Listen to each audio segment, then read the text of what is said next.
গেল ৫ বছরে দেশের আকাশপথে ৬% যাত্রী বেড়েছে। একই সময়ে যাত্রী পরিবহনের সক্ষমতা দ্বিগুণেরও বেশি বাড়ায় যাত্রী এ সংখ্যা নিয়ে সন্তুষ্ট নন এ খাতের ব্যবসায়ীরা। কেননা অধিকাংশ রুটে সিট খালি রেখেই চলছে উড়োজাহাজ, তাই মুনাফা হচ্ছে না বলে দাবি কর্তৃপক্ষের।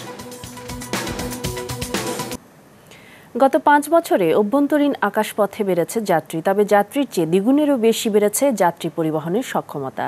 তাই খালি সিট নিয়ে চলছে অধিকাংশ বিমান। সৌরভ রহমানের ৩ পর্বের ধারাবাহিকের প্রথমটি দেখুন আজ। এমন ছবি এখন শাহজালাল অভ্যন্তরীণ বিমানবন্দরের নিত্যদিনের।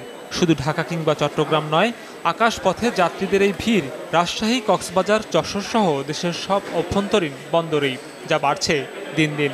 আগে যেটা ছিল, আপনি 3 দিন 4 দিন আগে অনলাইনে গেলে আপনার ডোমেস্টিকের টিকিটগুলো পাওয়া যেত। এখন আপনি 7 দিন আগে অনলাইনে যান, দেখা যাচ্ছে টিকিট নাই। আমরা খুবই রিস্কি আছি যে ট্রাভেল করতে, বাই ট্রেন বলেন বাই বাস বলেন।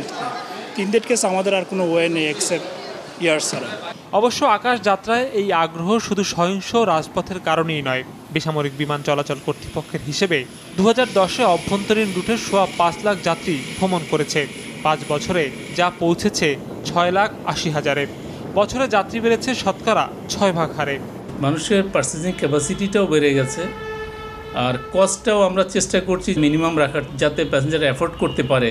অবশ্য এই সময়ে যাত্রী যতটা বেড়েছে তার চেয়ে অনেক বেশি হারে বেড়েছে যাত্রী পরিবহনের সক্ষমতা। 2010-এ 4টি প্রতিষ্ঠান বছরে 9,40,000 যাত্রী পরিবহন করতে পারত। মাঝে 2টি কোম্পানি বন্ধ হয়েছে, নতুন এসেছে আরও 3টি। এখন এই খাত বছরে 14.5 লাখ যাত্রী আনা নেওয়া করতে পারে।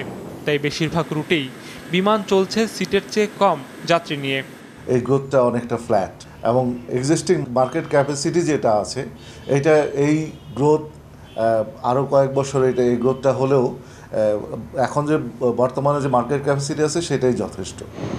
ব্যবসায়ীরা বলছেন, চট্টগ্রাম আর কক্সবাজার ছাড়া অভ্যন্তরীণ রুটের বাকি 4 গন্তব্যে সারা বছর যাত্রী মেলে না ঢাকা থেকে। এই যখন পরিস্থিতি, তখন অন্তত আরও 2টি উড়োজাহাজ প্রতিষ্ঠান শিগগিরই উড়াল দিতে যাচ্ছে অভ্যন্তরীণ আকাশপথে। এতে এই খাতে প্রতিযোগিতা বাড়বে নিঃসন্দেহে, কিন্তু যাত্রী সেবা কতটুকু বাড়বে সেই প্রশ্ন রয়েই যায়। সৌরভ রহমান, মাছরাঙা সংবাদ।